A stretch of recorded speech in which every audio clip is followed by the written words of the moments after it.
Buenas noches. Soy Olga Tarnowska, ese es mi blog sobre la guerra de Rusia contra Ucrania y la victoria ucraniana inminente en esa guerra. 2 de diciembre, el cumpleaños de mi padre. Bien, ¿qué tenemos? Tenemos muchos temas, yo a veces acumulo muchos temas y luego me enrollo con unos vídeos interminables. Eh, 90.000 soldados rusos fallecidos en Ucrania a día de hoy. O sea, la gente que ha venido aquí a matar, pero murió.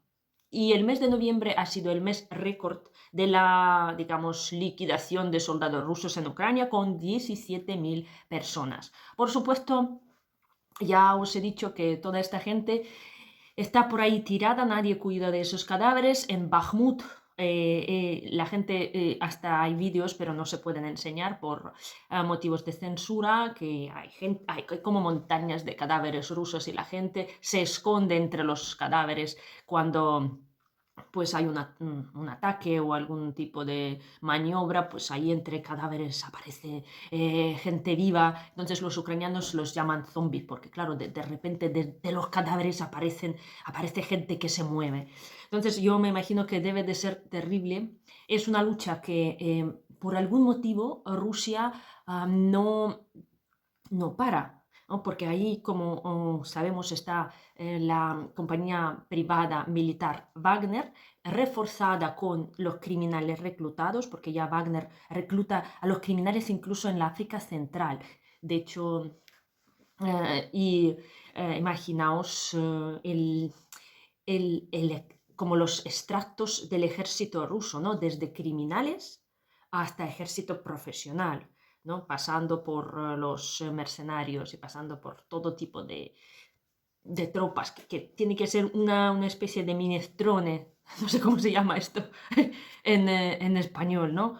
Que hay de todo, no se coordinan muy bien, muchas veces bombardean unos a otros, entonces muchas veces se quedan sin mando, abandonados, a veces destrozan, de hecho intentan, o sea, mandan a los reclutas nuevos para sustituir a los muertos. Ni siquiera los mezclan porque saben que los que sobrevivieron van a desmoralizar a los recién llegados. Entonces es como una limpieza. Matan a unos, mandan a matar y luego traen aviones y aviones de nuevos reclutas. Entonces, claro, los ucranianos están ahí alucinando porque ya, por supuesto, con tanta gente y tanto esfuerzo consiguen avanzar. Ya dicen que por ahí pasaron más de 25.000 reclutas nuevos y consiguen avanzar. Pero ya Ucrania también manda ahí más soldados y más armamento de la OTAN para parar aquello. Y sigue siendo infierno. Y el infierno es la palabra que más aparece. Bueno, Putin tiene que mostrar algo y los nuevos favoritos como Prigozhin y Kadyrov también quieren mostrarles que en todos los sitios el ejército ruso retrocede y huye, pero ellos avanzan y conquistan. Y aunque sea conquistar, yo qué sé, una centena de metros al día a un precio terrible, pues para ellos es algo que les vale la pena por algún motivo. Vale. Ah, ¿Qué más tenemos? Estamos con muchos simulacros de bombardeos, ¿vale? Todos los días a mí me suena alarma y ya dices, ¿bajo o no bajo? ¿No? Porque realmente ya hoy creo que ha habido 2 veces que se levantaron los aviones de combate en Bielorrusia. Entonces, cada vez que se levantan al aire, nos lanzan un alarme antiaéreo. Así que es un poco agotador, ¿no? Porque moralmente ya la gente está un poco cascada después de 7 bombardeos y claro, cada día puede suponer uno más. Y con esto vivimos y como yo he dicho es muy desconcertante. Um, ¿Qué más? Ah, Polonia. Polonia hoy ha intentado aprobar la resolución de reconocer a Rusia como país terrorista y no lo han hecho, pero no lo han hecho porque los del partido opositor de Yaroslav Kaczynski, hermano del presidente Lech Kaczynski, fallecido en la famosa catástrofe, junto con su mujer y 96 personas en total que fallecieron en Rusia por una especie de ataque terrorista. No sabemos, una catástrofe montada por Rusia contra los altos cargos de Polonia. Entonces, el partido opositor quiere incluir esto en la lista de, o sea, reconocer que Rusia ha sido autora de este terrible crimen, pero el partido actual, por lo visto, está un poco reticente a aceptarlo porque eso supondría, me imagino, una política más rotunda hacia Rusia. Va. Eh, muchos me habéis preguntado en el vídeo anterior si yo sabía lo del sobre famoso con explosivo mandado a la embajada de Ucrania. Pues ya sabéis más detalles vosotros que yo, porque se investiga este asunto desde España y sabéis que ha sido mandado también anteriormente a Pedro Sánchez una carta parecida y también a las empresas fabricantes de armas que suministran Ucrania con algún, pues eso, con las armas. Y también a las embajadas de Ucrania en diferentes países, como en Hungría, en Polonia, en Croacia, llegan sobres con ojos y sangre de los animales. De hecho, en Astrakhan han encontrado 60 animales, perros, gatos y otros, cerca de un matadero, sin ojos, sin narices y sin testículos. Así que no sabemos desde dónde proviene toda esta cosa y yo me imagino que vosotros, desde España, los que estáis en España, estáis mejor informados. ¿Qué quiere decir esto? Yo creo que Rusia necesita meter discordia entre los partidarios de diferentes gobiernos, digamos, en diferentes países. Vale, entonces España, como sabemos, tiene una parte de la población prorrusa, ¿no? Tanto de extrema, como yo he dicho, los extremos siempre se destacan. Entonces, para Rusia hay un margen de manipulación en algunos países. Como saben, por ejemplo, que en Polonia no van a intimidar a Andrzej Duda mandándole esto, pero se imaginan que mandándoselo a Pedro Sánchez sí que conseguirían crear este desconcierto y vacilación en la ayuda de Ucrania, me imagino, porque todavía sigue habiendo muchísima gente que abierta o digamos de una forma así medio como que quien no quiere la cosa del pacifismo, pues están apoyando a Rusia. Entonces buscan más apoyo social a esa causa, ¿no? Y yo creo que tal y como son los españoles es algo que es inviable. No creo que sí. Yo creo que con más razón van a donar más armas y decir, jolín, no podemos dejarnos intimidar con eso. Pero hay un peligro. Yo creo que Rusia va a crear ese tipo de situaciones, incluso organizar algún atentado terrorista en Europa. Es muy probable que haga alguna cosa en el próximo mes porque desesperadamente necesitan esa tregua y ya ven que con Ucrania poco pueden hacer porque nadie va a derrocar a Zelensky por falta de luz. Vamos a derrocarla después, cuando llegue su hora, pero no ahora, ¿no? Y no a pedido de Rusia, desde luego. Ahora estamos todos unidos como uno para ganar esa guerra. Bien, entonces ya me contaréis cómo avanza la cosa de esa investigación. Nosotros también estamos buscando ayuda adicional y el mundo también nos está intentando proveer con armas como NASAMS, buscándolos en el Oriente Próximo, porque fabricar los NASAMS tarda bastante tiempo.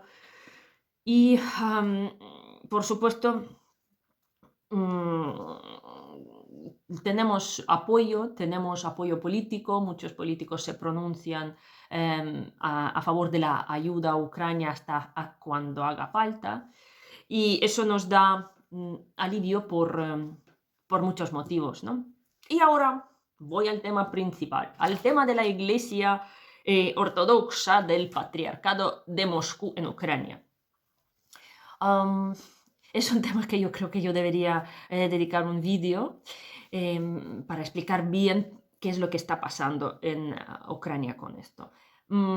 Stalin, o sea, cuando hubo la revolución bolchevique, la Iglesia como institución fue arraigada por los rojos, ¿no? Por los comunistas. Entonces hubo matanzas de sacerdotes, muchos sacerdotes fueron exiliados, mandados a los gulags y todo eso. Entonces la institución como iglesia fue arrancada de la sociedad de alguna forma y existía de formas clandestinas. Sin embargo, en el 45, creo que después de la guerra, Stalin volvió a aceptar a los popes. Solo que los popes de Stalin en realidad eran agentes de KGB, entonces de NKVD y luego de KGB. Con lo cual ha sido una forma de esclavizar las mentes de la población diferente de la propaganda y de todo eso, pero usando las mismas redes. O sea, los popes todos eran oficiales de KGB. O sea, y esa historia ha persistido hasta hoy en día, como sabemos, por ejemplo, que el patriarca Kirill, que es uno, es uno de FSB, que siempre estuvo al servicio, entonces de santo o de sagrado, de culto, no tiene nada, es un medio de influencia tanto en Rusia como fuera. Entonces Ucrania, cuando se independizó, hizo un intento, incluso un poco antes, empezó a hacer intentos de independizarse eclesiásticamente de la Iglesia de Rusia, de Moscú. Y hubo una iglesia autokefalna, como de la cátedra autónoma, pero no estaba reconocida oficialmente. O sea, había iglesias, digamos, ucranianas, pero a nivel de las iglesias ortodoxas, Ucrania era el único país que pertenecía, obedecía, digamos, al mando de la iglesia del otro país. Entonces, por ejemplo, tenemos en nuestra iglesia en Grecia, ¿no? Donde el Bartolomeo, que es el gran patriarca de todos los patriarcas, nosotros no tenemos papa, ¿vale? Aquí estamos más democráticos. Entonces, él está ahí, pero es como, no es el más sabio, ¿no? Y luego cada país, incluso países pequeños como Bulgaria, como Georgia, tienen sus propios, tenían sus propias iglesias. Ucrania no. Entonces el presidente anterior luchó mucho por pedir el tomos, por reconocer ese derecho de la iglesia ucraniana a ser legítima. Le costó mucho hacerlo. Incluso dicen que en términos de dinero costó muchísimo, alguien lo ha pagado muy caro, ya lo he dicho, pero al final del año 18 lo conseguimos. Y resulta que Ucrania siempre ha tenido el tomos, sino que Rusia ya en el siglo XIII nos lo quitó. O sea, la iglesia ilegítima en realidad es la de Moscú, que jamás ha tenido ese, digamos, poder de existir como iglesia. Pero bueno, a los rusos les da igual. Ellos no tienen derecho ni a estar en la ONU, ni tienen derecho de tener su propia iglesia, que tienen ahí todos los de KGB. En fin. Ahora, volviendo. Cuando yo estoy hablando de colaboracionistas, pues la iglesia del patriarcado de Moscú en Ucrania es la red de los servicios de seguridad rusos. ¿Vale? Directamente estaban aquí tanto reclutando a la gente, como haciendo propaganda, como escondiendo a los militares, a los grupos de sabotaje. Desde el 2014 estaba ahí encubriendo a la gente armada y todo esto. Entonces, pero nuestro gobierno no se metía mucho, porque cada vez que se metía decían que estamos violando la libertad de religión, ¿no? de la expresión religiosa. Y ya desde hace tiempo, desde varias semanas, incluso a lo mejor hace un mes, cuando cantaban en el mayor monasterio de Ucrania, en Lavra, iglesias alabando a Rusia y el gran mundo ruso y ellos rezan por el patriarca de Moscú, ellos rezaban por Vladimir Putin. O sea, imaginaos, aquí estamos en guerra y ellos ni siquiera, muchas iglesias, porque la gente empezó a protestar porque no permitían misas de despedida, o sea, no hacían misas de despedida a los militares ucranianos, ¿vale? Los que han muerto aquí defendiendo su país, y la iglesia se niega a hacer la ceremonia de, pues eso, de entierro. Luego ya con el tiempo empezaron a hacerlo, pero cada vez en la ceremonia hablaban de la paz y de que somos un pueblo y tal. Entonces, los servicios de seguridad ucraniana están haciendo registros en muchísimos sitios, en monasterios, en parroquias, en Zhytomyr, en Kiev, en Chernivtsi, en Rivne, o sea, donde hay como acumulaciones grandes de esas iglesias, y son muy grandes, porque en Kiev 2/3 de las iglesias son del patriarcado de Moscú. Al principio de la guerra los sacerdotes hicieron una reunión diciendo que, bueno, ya que hay guerra, pues ellos deberían estar con Ucrania y no con Rusia, pero no hubo ningún documento oficial. Era una reunión, como que ellos lo declararon, pero no hicieron nada. Y cuando empezamos a sacudirlos aquí un poquito, pues sale Peskov y dice que están reprimiendo a la iglesia rusa en Ucrania, que esto es un crimen y todo eso. Con lo cual, oficialmente sigue siendo rusa, y los del Kremlin siguen considerando esto como su representación en Ucrania.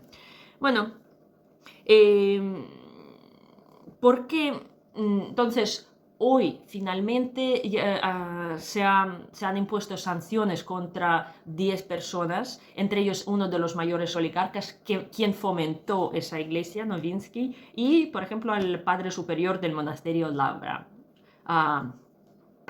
Pavel Lebedev? Con lo cual, es algo que nos alegra mucho, y es un proceso que va a ser muy largo, y tenemos que, porque esas iglesias son como cáncer, están distribuidas en todas partes, pues se les...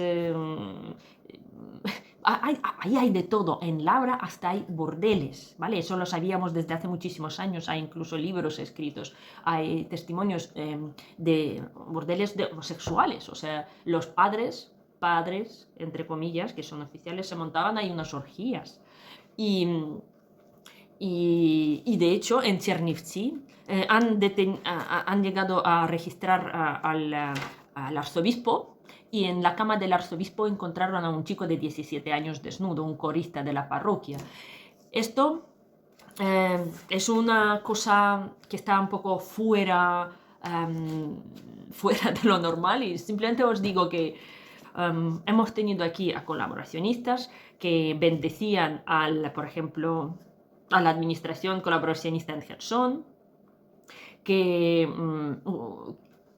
corregían el fuego en muchos sitios, que tenían pasaportes. Aquí hay un monasterio donde no había ni un ciudadano de Ucrania, todos eran bielorrusos, rusos y moldavios. O sea, hablaban ruso en las zonas donde la gente ni sabe ruso. Y ellos era como una peste, un modo de influencia, ¿no? Porque ellos en sus iglesias, ellos te dicen a quién votar, ¿eh? Por eso hubo tantos votos, porque también ellos están en las cabezas de filigreses y todo eso. Es muy complicado, ¿vale? Simplemente os digo que hemos iniciado también un proceso de desatanización, porque otra cosa no lo puedo llamar, eso no es iglesia, es una institución de espionaje, de propaganda, y ojalá de una vez desaparezca de nuestra tierra, y yo me alegro mucho. Yo hice un vídeo mostrándoos una iglesia de estas que además era el día de los bombardeos, y me echaron y casi llaman a la policía, porque estaba cerca grabando también un poco de la central hidroeléctrica a donde acaba de caer un misil, y ya los vecinos pues casi me pegan. Pues nada, venceremos, y buen fin de semana a todos.